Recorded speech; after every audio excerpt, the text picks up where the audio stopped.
Hi, Scorpio, Sun, Moon, Ascendant, or Venus. This is Dane, and I'm going to be doing your Halloween 2021 reading for you. Now, I ask if this reading resonates with you. Don't forget to like, comment, and subscribe. If you're interested in the deck that I'm using, it will be listed in the description box below. Now, before we begin this reading, let us clear the energy space, raising our own energy vibration and releasing any negativity. So take a nice deep breath in, exhaling whenever it feels comfortable for you.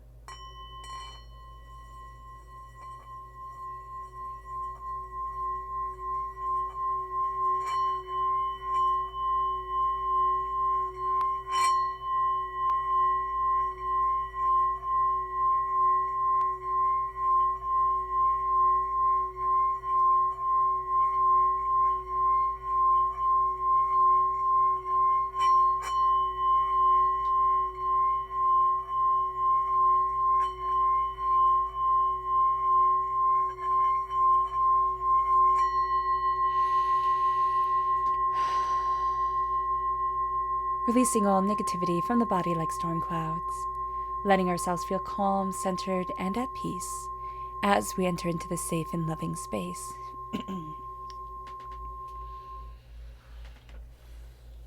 Let's let the bowl sing as we see what the tarot has to say.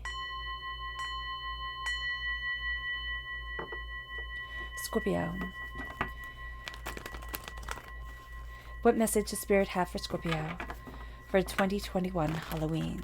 Angels and spirit guides, show me clearly. Guide this reading and show me clearly. Okay, let's see what this takes us. Oh, fantastic. There we go. All in one fell swoop. There we go. All right, so this reading is going to be a bit different as we see with the cards laid out. It's going to be a more concise reading. We're going to see the story that Spirit tells us as we embrace this Halloween, as we also embrace the veil between the spirit world and the earthly world being thinner. Think of it as Samhain, the Celtic tradition that stems from, that we get Halloween from. Okay, so with that said, let's see what the cards have to say. We have the High Priestess. I love that. We have the Four of Pentacles. Interesting. The Wheel of Fortune, the Two of Cups, and the King of Swords. Okay, I really like this. The only card that comes up that we really need to be mindful of is the Four of Pentacles. So the Four of Pentacles is the vampiric energy card for me. So what's coming through is that we have the High Priestess. We have the repeat of the number 2. Let's just talk about this for a moment. The repeat of the number 2 is increased creativity. It's also the sense of coming together with others, with this sense of, being around people, but also connecting emotionally much more deeply. With the High Priestess, the veil is being lifted from our eyes. When we spoke about the veil between the earthly world and the spirit world being the thinnest, this is going to be a time where it feels even thinner for us. It's going to be this sense, and it would feel thinner for us, Scorpio, anyway, because we walk between the veils of worlds. We walk in the sense of I connect to the spiritual. And so here, we're having the veil lifted from our eyes. We're seeing things more spiritually. We're seeing things more emotionally. We're seeing things more connected with ourselves and where we want to be and how we need to move forward for what we desire within our lives. And as we're seeing this, as we're embracing this, as we're honoring this within us, we're also going to see people for not the person that they want us to see, but who they truly are. And then there's also this sense of coming forward of we're connecting with the spirit world. So our angels, our spirit guides, even people who have passed on, they're going to be giving us information. They're going to be helping us to move forward, giving us insight, giving us ideas. And what we're going to be seeing here, excuse me, is that there's this sense of awakening. There's a sense of, oh, that's what I was supposed to be seeing. Like, that's what this was all about. There's something that's been happening around us. We've been seeing something a lot, or we've been thinking about something. And now it's like, oh, but this is why. This is the missing piece that I've needed. Now, this vampiric energy comes in and kind of wants to steal that all from us. There's a sense of, I have to hold on to what I have because I might not have it. And there is this sense of fear of what's going on in the world and everything that we have been through and are still going through. But what Spirit is saying here is that if we come from this place of lack and doubt, if we come from this place of, I have to hold on because everything's falling apart, we will perpetuate that. There will be this sense of everything being chaotic. And what we have to look at here is, even if it feels like we're lying to ourselves, even if it feels like this isn't the truth of where I am right now, to know that we are abundant, to know that we can let wealth flow through us, to know that we are connecting with what we want from our lives, from where we need to be, from how we need to move forward, and seeing ourselves more openly, more honestly than we were before. We're also going to find that there are certain people in our lives, or certain, jobs, or something. So it's something here, and it doesn't necessarily have to be a person. What it is, it's an energy drainer. So what I'm seeing are people, but I'm also seeing jobs that I had in the past that were just like, oh my gosh, I'd rather walk on hot coals than go back there type of thing. One job in particular was just awful. So here that energy is coming up, and it's like, okay, do I get to have worth? Do I get to have prosperity? Or do I get to be stuck in the cycle of just barely making it?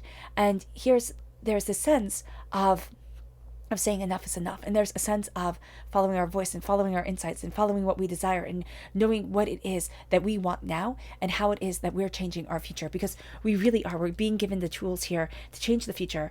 And there's a shift that's going on. It's like, as we acknowledge this, as we embrace this within ourselves, the Wheel of Fortune comes forward and says, everything's going to be different. Everything's going to be different. It's not going to be what you expected it to be. The Wheel of Fortune comes in and the change comes forward. The Wheel of Fortune comes in and we feel that we're on this roller coaster ride. We can feel on Halloween that there are so many emotions. There's so much going on. And it's like, where do I stand? Why do I stand here? What do I want? What do I need?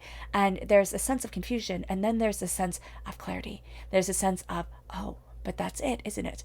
Or, oh, that's the theme that I was supposed to be seeing way before this. And it brings us to this place of unity. But know that this Halloween, even here we have, if we're in the Northern Hemisphere and we live in a colder climate, we have autumn, showing through right here. We have the leaves on the ground. We have this beautiful sense of connection and understanding to the change that is around us.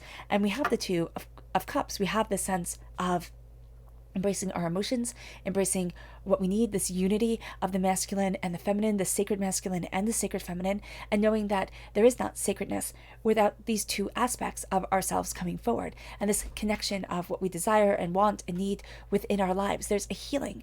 There's a healing that's connecting. There's a healing that's guiding. There's a healing that's opening up the door. And as we are healing, the King of Swords comes through and it's like, this is our wisdom. This is our mystery. This is the place that we want to be. This is the game changer. And as we are embracing this, we are embracing ourselves. We're cutting through doubts and fears and negativity. There can be a connection with an air sign energy, right? If we're open to that within our lives. But what Spirit is also saying here is that there's a connection to the power of our mind. We're also going to find that we are inspired by somebody. We are inspired by somebody who speaks well, who, gathers up their thoughts and brings them forward with passion and insight and ideas and opens up the door for us to think a different way. We're going to be repelled by people who are too rigid in their thinking and by people who are too kind of dogmatic in their actions. So do be mindful of this. We can say, oh, I want it to work. I want to make it work. But with that, during this time, we need this openness of mind, this openness of expression, this openness of passion. And that's going to be really good for us. And that's going to be really powerful for us during this time. We're cutting through a lot of the negativity, a lot of the cobwebs that have been holding us up and tripping us up. We're going to be seeing that it's a time of purging. It's a time of releasing a lot of what we don't need anymore. And it can't even be stepping back and being like, oh my gosh, it's time. It's time to start. It's time to start to clarify and cut through and understand and embrace. And it brings us to our subconscious message, which is the 10 of Wands. Now, this is a repeat of the number 10. So we're coming to the conclusion of a cycle during this time, especially around our passion. And we're going to find that we're on these twist and turn journeys with our passion as we are developing and as we are going after. So here, what I always see as the imagery that really comes forward in the mind's eye when I see the 10 of Wands is the person bent over, only looking at the mud on their shoes, only looking at the dirt under their feet. And this is going to be a time for us where we release that burden and we start to look up and we start to see the sun and we start to see the world around us and we start to see the beauty. And we're like, oh, there's so much more. How did I lose sight of this? There's so much more to work with, so much more to connect with, so much more to understand. why did I lose this? Like, how did I lose this? And we lost it because we piled everything up on ourselves. We made everything our responsibility. And yes, some things are our responsibility, most definitely, but we can't make everything perfect. And we can't even make our own lives perfect. What we have to do is accept. And what we have to do here is express what we want, what we desire, and how we're moving forward, what we're moving towards, and what we're calling into our lives as a beautiful connection. And we're going to see that this is also a time to build that bonfire of what we want and love to express and embrace during this time and for ourselves. All right, Scorpio, I hope this reading has resonated with you. I wish you nothing but light, love, peace, and happiness. May harmony always be with you. I'm sending loving, healing energy to each and every one of you. I love you all, and stay safe. Let's end this reading with a meditation, a clearing away of negative energy, a raising of our positive energy as we embrace the power of this Halloween. So take a nice deep breath in, exhaling whenever it feels comfortable for you.